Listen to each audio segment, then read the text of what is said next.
which is the link between the world and me. Let's check it out. So in the process of the next 8 weeks, we will learn about the 4 different ways in which we will communicate. How I look, how I listen, how I talk, and then how I lead. Okay? Let's practice saying those together. Say, how I look. How I look. How I listen. How I listen. How I talk. How I talk. And how I lead. And how I lead. Very good. All right, and our tagline for communication is the link between the world and me. So let's learn our new hand motions that we will need. When we say communication, we grab our belt, say communication. Communication Is the link, we put our hands together. is the link Between the world. Between the world. And me. And me. Good job. So the definition of communication, the word, it is a noun, the process by which messages or information is sent from one place or person to another. I'll start by reading the first paragraph and then we can go back and forth. Communication is the link between the world and me. Communication is how we relate to ourselves and everything outside of us. Communication is so important that the success of a society depends on the ability of its citizens to communicate effectively. The word communication comes from the word common, which means equal. This suggests that in order to communicate with one another, we must find common ground. To ensure this, our communication must be visual, it must be auditory, and it must be kinesthetic. All right, so what did we gain from that first paragraph? Communication is so important, not only the way that we speak to ourselves, but also how we relate to each other. Oftentimes, if you want to make a new friend at school, one of the easiest ways to make a new friend is to find something that you have in common. And it could be anything. There's so much to have in common. It could be an activity that you like to do. It can be a book that you're reading. It could be a show that you're watching, or perhaps something that you both like or that you both dislike. Those are things that you can find to have in common. One of the biggest challenges with this past year, when we had the pandemic kickoff, last March, and everyone had to stay inside and stay home and social distance, is that we really lost that element of communication with one another.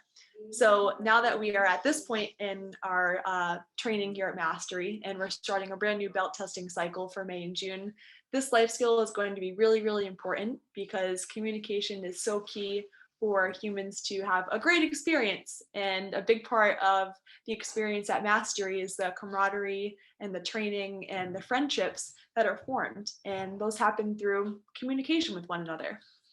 So with that being said, let's find out a little bit more about what visual, auditory, and then kinesthetic learning is. Ms. Kyrie, if you could start by reading the second paragraph that starts with visual communication.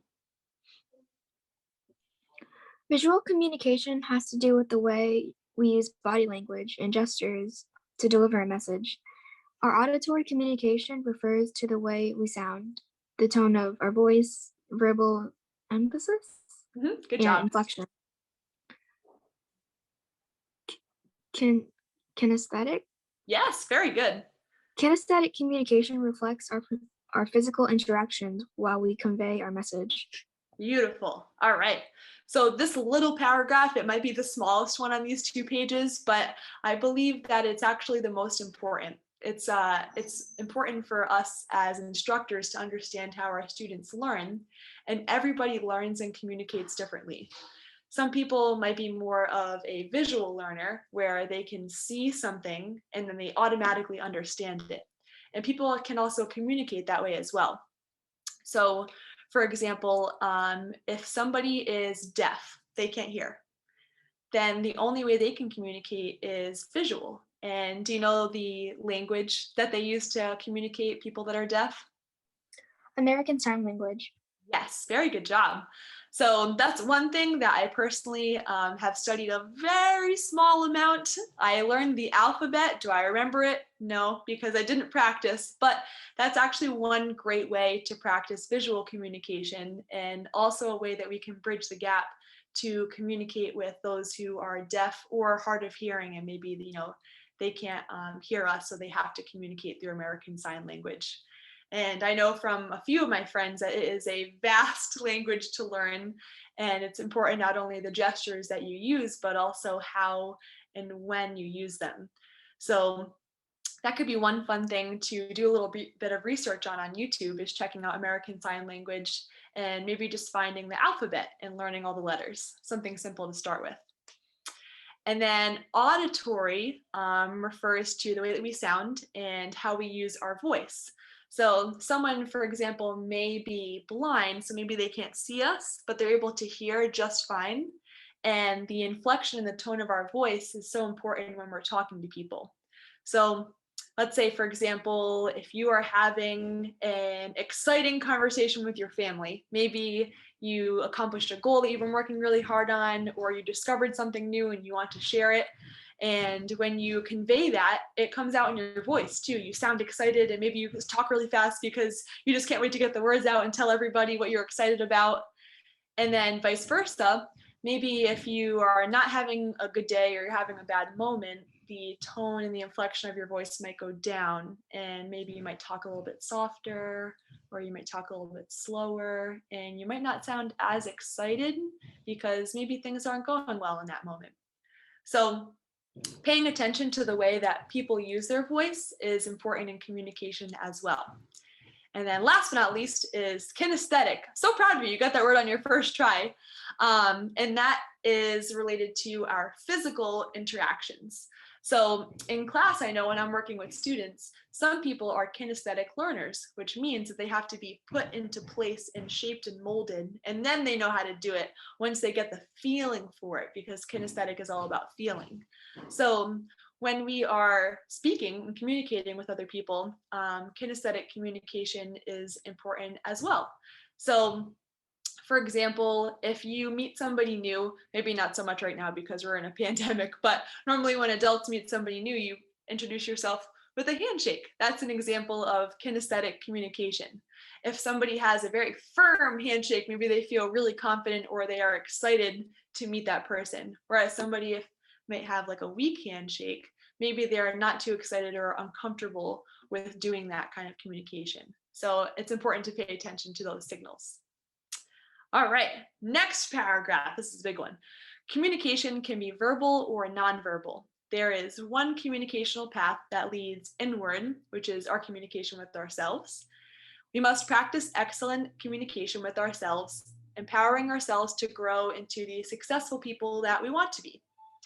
The other line of communication leads outward. So this is our communication with everything that's outside of us. We can communicate with animals. Some say that we can communicate with plants even. Others say we can also communicate with the environment in general. But most important and most relevant is our communication with other human beings like you and I. To be leaders, we must also excel in this way of communication. So an example of verbal and nonverbal communication with ourselves and with each other. Kari, what's the tagline we always say in class? Yes, I. Yes, I can. Yeah, finish the sentence. Good job. So when we say, yes, I can, it's a reminder to ourselves. That's a communication to ourselves and our brain. We can do anything that we set our minds to. Some people also use negative self-talk. So positive self-talk, saying, yes, I can. Negative self-talk might be, no, I can't. So we have to be aware of the communication and the conversation that we're having within ourselves. And then the second way we can communicate is with each other and the things that are around us, everything that's outside of us. So whether you have an animal at home, or you have friends that you're communicating with, or family, or somebody that's brand new that you haven't met before and you're going to meet them, it's important to pay attention to the verbal and nonverbal that you're using when you're having that connection together. All right, next up on the top, page number 6. Miss Kari, can you take the next paragraph? We will discuss. We will discuss how our appearance, how we look, and attitude can change people's perceptions, helping or hurting the effectiveness of our communication. We will talk about how we listen to others and ourselves. We will also address how we say and how we say it. Finally, we will speak of the strongest form of communications, the actions we take in our lives taken our lives up, and how through them we can become inspiration for others. We will continue. No, we will You discuss go. ways to improve our leadership skill to grow into the successful people we want to be. Awesome. All right.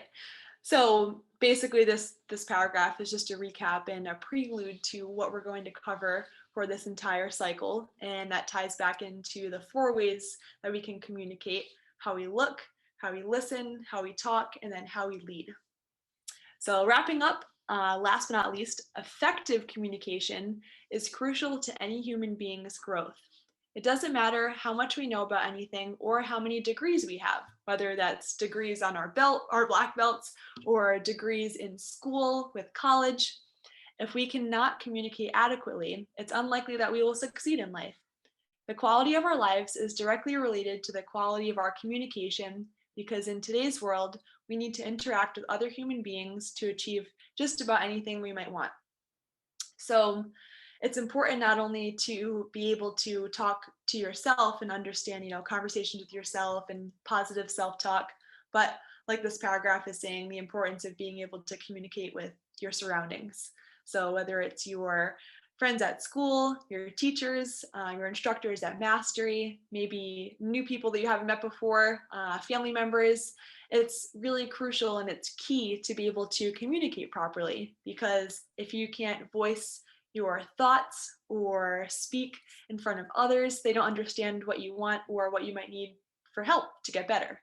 And so over these next 8 weeks, we're going to be practicing our communication skills, both verbal and nonverbal, both visual, auditory, kinesthetic, and then paying attention to our 4 levels of communication. So before we finish today, let's recap our new life skill cycle. Repeat after me. Say, communication Communication is the link is the link between the world between the world and me. and me. 4 levels of communication. Say, how I look, How I look, how I listen, how I listen, how I talk, how I talk, and then how I lead. how I lead. Very good. So next week's training is going to dive into the first level of communication with how I look. Until then, I'm going to give you some homework before we sign off today. Very simple. I just want you to pay attention to how you communicate to yourself and then to others. Pay attention to the kind of words that you're saying to yourself when you communicate and when you have thoughts in your head, whether they're positive and they're negative, just being aware of it, because then when you know, you can make a change. And pay attention to how you speak to others.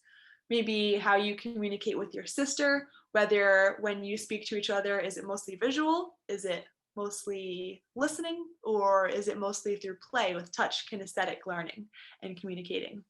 Okay. And then same thing with your family, your friends at school, your interactions here at Mastery. Just pay attention to those 2 ways of communication over the next week: how you connect with yourself and then how you connect with others. All right. And with that, I'm going to stop sharing my screen and I will now open up to any questions. Ms. Kyrie, do you have any questions before we sign off for the day? No, I do not. Awesome. All right. Well, thank you so much for tuning in today. This was a blast working together with you. And I will see you next week for class when we start a brand new cycle. I hope you enjoy this beautiful day. You too. Goodbye. Thanks, Kari. Bye, ma'am. Bye.